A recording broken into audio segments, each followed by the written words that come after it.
Cytology के जिस topic पर आज हम चर्चा करेंगे वो है सेल स्ट्रक्चर। सेल स्ट्रक्चर की बात जब की जाती है तो या तो प्लांट का सेल स्ट्रक्चर होगा या एनिमल का सेल स्ट्रक्चर होगा। प्लांट के एग्जाम्पल के रूप में कोई भी प्लांट किंगडम से मटेरियल हम लेते हैं, चाहे वो ओनियन पील हो, चाहे वो रोज प्लांट हो, उसके कोई भी पार्ट्स हो, उसे हम जब स्लाइड पर लेते हैं और उसे माइक्रोस्कोप के सहारे देखते हैं तो जो स्ट्रक्चर दिखता है उसके सेल का स्ट्रक्चर वो प्लांट का सेल स्ट्रक्चर है। उसी तरह एनिमल किंगडम से किसी भी चीज़ को लेते हैं, चाहे अपने नाखून से अपने चीक को खरोचते हैं और खरोचने पर जो नाखून में शेल आया उसे स्लाइड पर लेते हैं और स्लाइड पर लेने के बाद उसे जब हम माइक्रोस्कोप से देखते हैं तो जो स्ट्रक्चर दिखता है वो सेल स्ट्रक्चर एनिमल का सेल स्ट्रक्चर है। यह प्लांट और एनिमल का सेल स्ट्रक्चर के विषय में ही आज हम बेसिक पॉइंट्स पर चर्चा करेंगे ताकि कहीं कंफ्यूजन ना रहे। और यह सेल स्ट्रक्चर इम्पोर्टेंट है क्योंकि यह बेसिक यूनिट ऑफ लाइफ है। क्लियर? इस तरह का स्ट्रक्चर अगर हम ड्रॉ करते हैं तो यह स्ट्रक्चर में अगर इसे हम सेल वॉल मानते हैं तो यह सेल वॉल नॉन लिविंग होता है, यह हमें पता होना चाहिए। नॉन लिविंग होते हैं और cell wall is a unique characteristics of plant है, इसलिए ये प्लांट का सेल स्ट्रक्चर है। अगर आउटरमोस्ट कवरिंग के रूप में सिर्फ प्लाज्मा मेम्ब्रेन या सेल मेम्ब्रेन हमें दिखे तो हमें जान लेना चाहिए जो यह एनिमल हैं, क्योंकि सेल मेम्ब्रेन आउटरमोस्ट बाउंड्री के रूप में एनिमल में पाया जाता है, प्लांट में आउटरमोस्ट बाउंड्री के रूप में सेल वॉल पाए जाते हैं। यह सेल मेम्ब्रेन लिविंग होते हैं और इसके अलावे जितने पार्ट्स होते हैं सेल में उसे इकट्ठे हम सब प्रोटोप्लाज्म कह देते हैं।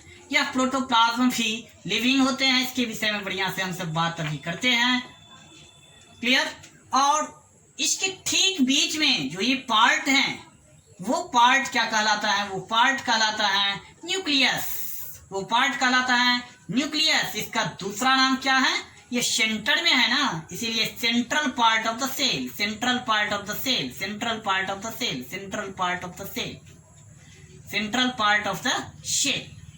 सेल के सेंटर में है, इसीलिए central part of the cell कहा जाता है, जिसे न्यूक्लियस कहा जाता है, जिसे ब्रेन ऑफ द सेल भी कहा जाता है। अब इस न्यूक्लियस के अलावे प्रोटोप्लाज्म के जो पार्ट बचा है उसे क्या कहा जाएगा? Extra nuclear part. और इस एक्स्ट्रा न्यूक्लियर पार्ट को इकट्ठे हम सब क्या कहेंगे? एक साथ क्या कह देंगे? साइटोप्लाज्म। क्लियर? साइटोप्लाज्म। यहां तक कोई कंफ्यूजन नहीं। सेल वॉल नॉन लिविंग होते हैं, सेल मेम्ब्रेन लिविंग होते हैं। Cell wall is the unique characteristics of plant है। सेल मेम्ब्रेन प्लांट में भी पाया जाता है, एनिमल में भी पाया जाता है। एनिमल में आउटर मोस्ट बाउंड्री के रूप में सेल मेम्ब्रेन ही होते हैं। प्रोटोप्लाज्म लिविंग होते हैं जो पूरे न्यूक्लियस और साइटोप्लाज्म मिलकर बना होता है। अब इसलिए हम एक फॉर्मूला यहां लिख सकते हैं, protoplasm equal cytoplasm plus nucleus. Clear? Protoplasm में साइटोप्लाज्म और न्यूक्लियस को जब ऐड कर दिया जाता है तो प्रोटोप्लाज्म बन जाता है। तो protoplasm equal cytoplasm plus nucleus. और इस फॉर्मूला के सहारे हम यह भी कर सकते हैं, cytoplasm equal protoplasm minus nucleus और nucleus equal protoplasm minus cytoplasm. ठीक? अब इस प्रोटोप्लाज्म के विषय में जो इंपॉर्टेंट बात है उसे नोट डाउन कीजिए। Protoplasm living material of cell है। कॉम्प्लेक्स कोलोइडल सॉल्यूशन है। कॉम्प्लेक्स कोलोइडल सॉल्यूशन के विषय में केमिस्ट्री वाले क्लास में पढ़ाई करेंगे। Okay? Term protoplasm term given by Purkinje and Mohl scientist ने दिया। और इस प्रोटोप्लाज्म को सार्कोड भी कहा जाता है, जो डुजार्डिन नाम के साइंटिस्ट ने दिए, और यह टर्म उतना नहीं चला क्योंकि ये उतना पॉपुलर नहीं हो पाया। सार्कोड प्रोटोप्लाज्म के लिए टर्म दिया गया तो डुजार्डिन नाम के साइंटिस्ट ने दिए, जो उतना पॉपुलर नहीं हो पाया। प्रोटोप्लाज्म के विषय में और एक इम्पोर्टेंट पॉइंट क्या है, जो protoplasm is the physical basic of life. Protoplasm is the physical basic of life है, यह जीवन का भौतिक आधार है प्रोटोप्लाज्म। और यह जिसने कहा उसका नाम है हक्सले, जिन्होंने कहा protoplasm is the physical basic of life. इस तरह से प्रोटोप्लाज्म के विषय में हम जान लिए। और साइटोप्लाज्म के विषय में जानते हैं। Protoplasm minus nucleus equal cytoplasm term जिस साइंटिस्ट ने दिया उस साइंटिस्ट का नाम है स्ट्रासबर्गर। और cytoplasm main arena of cellular activities है, main arena of cellular activities NCERT की लाइन है। एरेना मीन्स एरिया होते हैं, सो सेलुलर एक्टिविटीज के लिए यह स्पेशल एरिया है। साइटोप्लाज्म एक स्पेशल एरिया है। सो सेलुलर एक्टिविटीज के एग्जाम्पल के रूप में हम सब ग्लाइकोलाइसिस कह सकते हैं। हम सब प्रीवियस क्लास में भी ग्लाइकोलाइसिस पढ़े होंगे, प्लांट फिजियोलॉजी वाले चैप्टर में हम सब ग्लाइकोलाइसिस की स्पेशल चर्चा फिर करेंगे, जिसमें 10 रिएक्शंस देखने को मिलता है। यह 10 रिएक्शंस हमें साइटोप्लाज्म में ही देखने को मिलता है। सो ग्लाइकोलाइसिस वह प्रोसेस है जो साइटोप्लाज्म में होता है, जिसमें 10 रिएक्शंस होते हैं, जिसकी चर्चा हम सब प्लांट फिजियोलॉजी वाले क्लास में करेंगे। ओके, इस तरह से हम सब साइटोप्लाज्म के विषय में जान लिए। अब न्यूक्लियस के विषय में जानते हैं। न्यूक्लियस के बेस पर सेल को 2 कैटेगरीज में बांट सकते हैं, प्रोकैरियोटिक एंड यूकैरियोटिक। क्यों? क्योंकि प्रो मीन्स होता है प्रिमिटिव, कैरियोन मीन्स होता है न्यूक्लियस, यू मीन्स होता है ट्रू एंड कैरियोन मीन्स होता है न्यूक्लियस। अगर प्रिमिटिव न्यूक्लियस है तो उसे प्रोकैरियोट, अगर ट्रू न्यूक्लियस है तो उसे यूकैरियोट कहते हैं। आपसे अगर पूछा जाए न्यूक्लियस प्रोकैरियोट में यूकैरियोट में प्रेजेंट होता है, तो बिल्कुल कहेंगे होता है। प्रोकैरियोट में भी न्यूक्लियस प्रेजेंट होते हैं, यूकैरियोट में भी न्यूक्लियस प्रेजेंट होते हैं। कहीं कोई कंफ्यूजन नहीं करना है, जो प्रोकैरियोट में नहीं होता है यूकैरियोट में होता है। प्रोकैरियोट में भी न्यूक्लियस प्रेजेंट होते हैं, यूकैरियोट में भी न्यूक्लियस प्रेजेंट होते हैं। हाँ, न्यूक्लियर मेम्ब्रेन प्रोकैरियोट्स में एब्सेंट होते हैं, यूकैरियोट में प्रेजेंट होते हैं। सो प्रोकैरियोट में जो न्यूक्लियस एब्सेंट होते हैं, इसीलिए उसे कहा दिया जाता है इंसिपिएंट न्यूक्लियस। प्रोकैरियोट में इंसिपिएंट न्यूक्लियस होते हैं, जबकि यूकैरियोट में well defined well developed nucleus are present. Clear? Prokaryote में नेकेड डीएनए होते हैं, मतलब नेकेड डीएनए होते हैं, वो सिंगल क्रोमोसोम वाले होते हैं। और यूकैरियोट में जो क्रोमोसोम होते हैं उसमें जो डीएनए रहता है, जिसे जेनेटिक मटेरियल कहा जाता है, वो कहाँ तक चले जाते हैं? ऑफ स्प्रिंग तक चले जाते हैं। पेरेंट्स टू ऑफ स्प्रिंग तक जो कैरेक्टर्स जो जाता है, वो डीएनए जो जेनेटिक मटेरियल रहता है उसी के थ्रू जाता है। सारे कैरेक्टर्स को ले जाने वाले जो हैं वो डीएनए ही है। पेरेंट्स का कैरेक्टर्स ऑफ स्प्रिंग में देखने को मिलता है। क्लियर?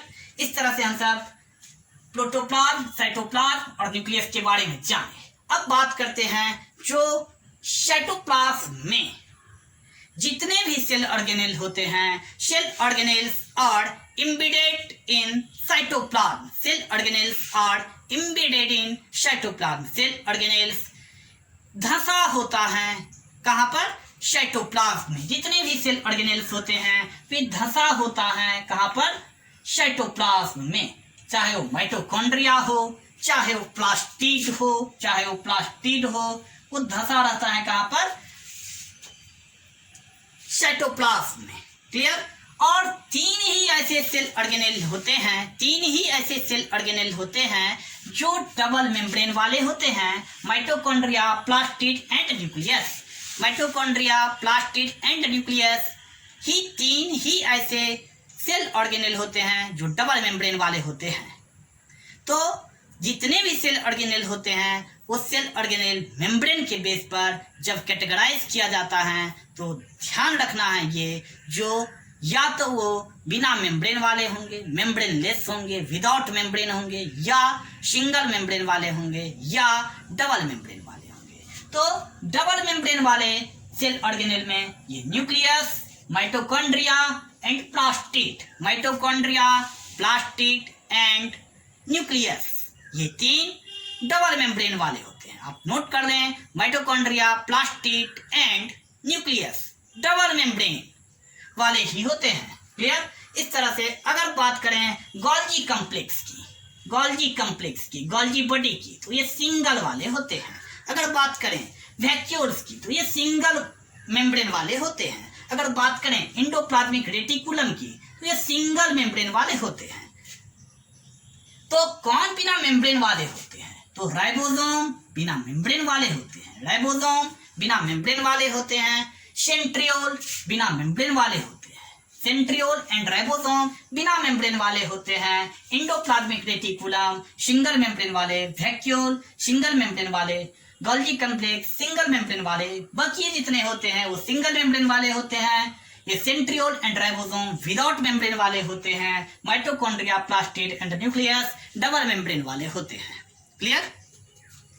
अगर बात किया जाए राइबोसोम की तो राइबोसोम स्मॉलेस्ट सेल ऑर्गेनेल्स के रूप में जाने जाते हैं, स्मॉलेस्ट सेल ऑर्गेनेल्स के रूप में जाने जाते हैं। और इसका प्लेस कहाँ होता है? एक होता है साइटोप्लाज्म के पास, एक होता है कहाँ पर? प्लास्टिड के अंदर, एक होता है कहाँ पर? माइटोकॉन्ड्रिया के अंदर, एक होता है कहाँ पर? न्यूक्लियस के अंदर, और एक होता है कहाँ पर? एंडोप्लाज्मिक रेटिकुलम के ऊपर। क्लियर? एंडोप्लाज्मिक रेटिकुलम के ऊपर होता है। एंडोप्लाज्मिक रेटिकुलम सिंगल बॉन्ड वाले होते हैं, सिंगल मेम्ब्रेन वाले होते हैं, तो यहाँ इसके ऊपर होते हैं। ये न्यूक्लियस के अंदर होते हैं जो डबल मेम्ब्रेन, माइटोकॉन्ड्रिया के मतलब माइटोकॉन्ड्रिया के अंदर होते हैं क्योंकि ये इम्बिडेड होते हैं, क्योंकि ये डबल मेम्ब्रेन वाले होते हैं। प्लास्टिड के अंदर इम्बिडेड होते हैं क्योंकि ये डबल मेम्ब्रेन वाले प्लेस, यानी इसका 5 जगह प्लेस होता है राइबोसोम का, एक साइटोप्लाज्म पर, एक प्लास्टिड पर, एक न्यूक्लियस पर, एक माइटोकॉन्ड्रिया पर, एक endoplasmic 1 2 3 4 5 mitochondria, cytoplasm, plastid, nucleus and endoplasmic reticulum के पास। ये समझे? अब राइबोसोम की बात करें तो अगर बिना मेम्ब्रेन वाले कैरेक्टरिस्टिक हैं तो यह प्रोकैरियोट्स में भी होगा और यूकैरियोट्स में भी होगा। So ribosome are present in prokaryotes and eukaryotes. तो प्रोकैरियोट्स और यूकैरियोट्स के राइबोसोम में अंतर क्या होगा? प्रोकैरियोट्स में जो राइबोसोम होते हैं वे 70S टाइप के होते हैं, और यूकैरियोट में जो राइबोसोम होते हैं वो 70S एंड 80S टाइप के होते हैं। क्लियर? इस तरह से कहीं कोई डाउट है तो पूछिए। Okay, thank you.